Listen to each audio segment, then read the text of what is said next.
So we're going to jump right into the content for the night. We do have our year-end awards that we do want to hand out. This is our first one of something that we hope to be annual as soon as I unfreeze. But we do have some breaking news that the pundits want to jump into and find time to respond to. So, of course, I'm sure that all the boxing fans are aware of the recent arrest. I believe it was Tuesday. So it was yesterday, probably I think early in the AM in South Florida. So Gervonta Tank Davis was arrested for alleged assault and domestic battery, putting not only his upcoming fight on January 7th in jeopardy, but also his future as a headline and pay-per-view fighter. So let's kind of get your responses to this. We'll start with Boston Jared. And, is this something to be worried about with Tank Davis? In the short term, I don't think that it is. I think that this fight that he's got coming up with Hector Luis Garcia is just over a week out. And I think at this point, it would cost the company Showtime / Paramount would cost them more money to replace them than it would to just keep him on the card and deal with the publicity. All these DC and Philly motherfuckers that are going to show up to this fight, they don't care about this shit. They will have forgotten all about that shit by the time next Friday, Saturday night rolls around. So now, short term, no. Long term, I believe yes. The charges that he's facing here in the area, I believe are significant enough that he's probably going to end up missing that Ryan Garcia fight. And I think that the domestic violence shit, I know that we're several years removed from that Me Too movement. I guess, what are we, several months, a year and some change? Whatever. Yeah, several years. But that shit, look, that shit still is plays a significant part in the decision making of some of these executives, man. These guys, decision makers over at Showtime, decision makers over at Paramount, should be asking serious questions about this. You know, I mean, but let's think about the optics or the audio, or we should say, because there's tape. There's tape out there, and there's also a bit of a history when it comes to these alleged affairs with Tank Davis. So do you think, just from a branding purposes, like? But that's where I was going with this. It's a bad look. It's not only a bad look for Tank, but it's a bad look for the company that chooses to promote this guy and pay this guy big money to go out there and entertain folks. He's out here. He's got a history of putting his hands on people outside the ring, not just women, but people in general. But obviously, putting your hands on women is worse, and is an even worse of an optic. And I don't know that once Paramount absorbs Showtime, we don't even know if they're going to want to be in the boxing business at all. When you factor in this, I think that makes them even more reluctant to want to be involved when you're pretty much your biggest star over on that side of the boxing world, Gervonta Tank Davis, is constantly involved in these outside the ring incidences and might end up going to jail. So again, I say all that to say this: short term, no, I don't think it's going to mean much. He's going to go ahead and fight next weekend, and he's going to make a ton of money. But in the long term, man, I just don't know. I think it's bad.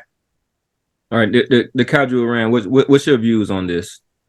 Yeah, it's nothing good, but if for Tank, the bright side could be is, look, Mayweather did pretty much the same thing, had the same kind of problems, so to say. Legally, like, there's two sides to every coin. Tank did come out, put out a statement saying that the accusations were false. I know we have the 911 tapes. He has his version. The truth will come out, hopefully. But it's still a bad optic for Tank because he no matter what, he loses in the court of public opinion, especially since he has to go to court after this for another a violent episode against a pregnant woman now. So if I'm the judge, I'm looking like this, and even if it's false and if it's still proved that it was blown out of proportion or whatever the best case scenario for Tank could be, that the judge is a person, you know what I'm saying? They still going to say, look, man, there's something with this dude and women. So it like Boston said, in the short term, this fight probably is still going on, but like for the Garcia fight, that it is probably not so, just because the court of public opinion. And then to get back to Boston's second topic, when he was mentioning the promotion, I mean, I don't know what Paramount and Showtime is going to do. I'm hoping that they keep boxing, but PBC as a whole, a lot of people like to shit on PBC and like shit on Al Heyman, but if anything, he might or the company might promote in bad people, but at the same time, boxing is not a collegial sport, or I mean a sport where you go get people with PhDs or the best, smartest, or the nicest people. You know what I'm saying? Traditionally, boxing comes from the lower social class. You know what I'm saying? So you're gonna get. I mean, that's true, but I mean, but maybe besides Mike Tyson, right? Some of our biggest stars have been the most marketable people. When you think about Sugar Ray Leonard and Oscar De La Hoya, like they have. Well, you know what I'm saying? Look, Sugar Ray Leonard won't no. No, Saint, he had his fair share of domestic violence. Yeah. You have a vision his history because they don't have social media back then. Now everybody's life is under a microscope. But what I'm saying, but that was also a while ago. Yeah, but they tried to portray it. So it's not like, you know, if you have somebody who is violent or puts the hand on women, that's just something that we just like the public just accepts as a part of this person's persona. This is something that, right, if it comes to light, then it's usually an issue, right? I mean, how big of an issue was it for Mayweather? He went to jail. Oh yeah, that's true. It's true. So yeah, pretty significant. It shows he can come back. You know what I mean? It definitely shows he could come back. But I said that, and I was bringing up the PBC part. But like a lot of the misfortunes of PBC has not been PBC related. It's just the PBC fighter. Like the Charlos had the domestic issue. This is Tank's second domestic issue. You have when Broner just backing out a fight a week before the fight. I mean, a lot of shit's been happening in PBC, man, and I don't think it's fair to just look at the top of the management of PBC. Come on now, woe is me, PBC. But all right, no, I'm not saying woe is me. I'm just saying you can't just be like PBC, man. It's PBC. Nah, it's the accountability goes to the person.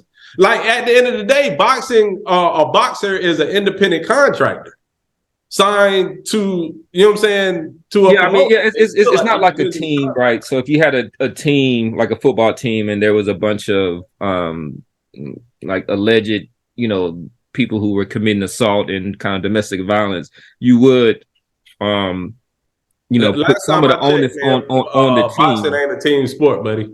Yeah, I mean that was the point I was kind of, you know, making, trying to differentiate between somebody who is like playing for the New York Jets, for example, or somebody who is an independent contractor. But Boston, before I let you weigh in, I'm just gonna read this statement. This Tank statement. Yeah, this is the Tank statement, and then we can. Well, this is a long statement, I don't know, but we could also play, I guess, a little bit of the tape. I'm not sure. I mean, it's already out there. How long is the tape? The clip I got is only like it's only about a minute or so. Nah, but his statement is long. Yeah, all but right. It won't take me that long to read it. All right, it says, "Do not let these people misguide you on all this bullshit. This was just yesterday, moments before me and my child mother had argument, watching Frozen with my oldest daughter. I never put my hands on my child mother nor my effing daughter. Are you effing crazy? I'm not a monster. I've been quiet for too long. I don't have media team, PR, good lawyer. I don't know why you don't. Spokesman, nothing of that. Just to clear my name. Let me see it. Just to clear my name, I've been doing this shit on my own since I started this shit. These people done put out so much stuff, aired this everywhere, and have a effing helicopter flying over my house now as I write this, because they look at this shit as money to them and trying to get as much money as possible. They rushed to my child mother, offering her $50K just to press charges, like they did with my first child mother. So bad they couldn't get her, so they got a lady. They calmed. I think it mean called. It's supposed to be called though. It might be a misspelling. So got a lady. This thing is jumping around. That's why I'm So they also, so they got a lady claimed that she was into the mess, and also a lady that known for suing people for money reasons. They got her, which I have to pay $300K to, and I didn't lay a finger on her, or even though that's what this lady looks like. I'm going to start reading this, so a little kind of issues with the grammar and all that. But he's claiming that he is not a monster. He's also he's referencing his previous cases and kind of ongoing cases. Which really illustrates the whole fucking problem, right? If you have previous domestic violence cases to reference, to defend or justify or explain the new domestic violence situation you're in, it's a fucking problem, dude. It's a fucking problem. This guy, I don't know if it's his judgment, his decision-making skills, or both. He keeps on ending up in these fucking situations, man. I mean, driving around Baltimore, not to bring up the other shit, but it's all related to me, right? Because this is this same person that keeps on making stupid ass fucking decisions, man. The decision to drive around without a license, crash into somebody, and then flee the scene just underlines this whole. The kid does not make good decisions, especially at important times. He doesn't. He just doesn't. I don't know what else to say. The people who defend this guy at this point, it's like I don't know what the fuck to say. I mean, what do you say? What do you do? Like, and as Cam brought up, like, why don't you have a good lawyer? Why don't you have a PR person? Why? I have a pretty good idea as the answer to all that, but I'm not going to go there. But he's going to need one. He's going to need one quick, fast, and in a hurry. Like man. His handlers they're supposed to handle stuff like that, right? That's their job. And to kind of let him go without those kind of entities, and to, like you say, to try to deal with this on his own. That's just not a good look for somebody that is known for not making good decisions.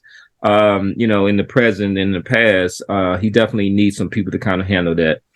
So let's go ahead and the audio is a little kind of scattered. It's a 911 call, but let's just play a little bit of the snippet for those who have not had an opportunity to hear the 911 call. I don't care. Ma'am, can you hear me? Hello? Please help me. Please help me. Be a transfer for Parkland. It's pinging at. I need help, please. I'm trying to go home. I have my baby in the car and he attacked me in front of the kids. Okay, ma'am, repeat the address. Messing up my tires. Ma'am. I need help, please. Ma'am, repeat the address. I need to send units to you. I need the address. Please help me. He's gonna kill me. Ma'am, what's the address? Please. I can't send. So that was about 30 seconds of it. That was the audio? Yeah. I mean, there was some background music that I think that they put into it just for maybe some copyright issues. The chick sounded like she was pretty concerned. She was legitimately scared, is what it sounded like to me. For those of you out there who think that this is somehow was some sort of contrived incident, or that this chick is out here just trying to get paid or whatever the fuck. Nah, that chick, she was legitimately scared about about something. And we'll see. The police report indicated that Tank did in fact put his hands on him. That was the version of the police report that I saw, indicated that he somehow slapped her with a balled fist, which was odd. I've never heard of that shit before. It sounds like a punch. That sounds a lot like a punch to me. No, it's when you shave your knuckles, so then there's no hair on them. Oh, I was like, was that with a bald? That's what a bald. Yeah, I wasn't sure what the fuck to make of this shit. Like, this nigga hit her with the fucking with the tiger crane monkey's fist or some shit like that. Like, what the fuck? What kind of shit is that, man? A balled up.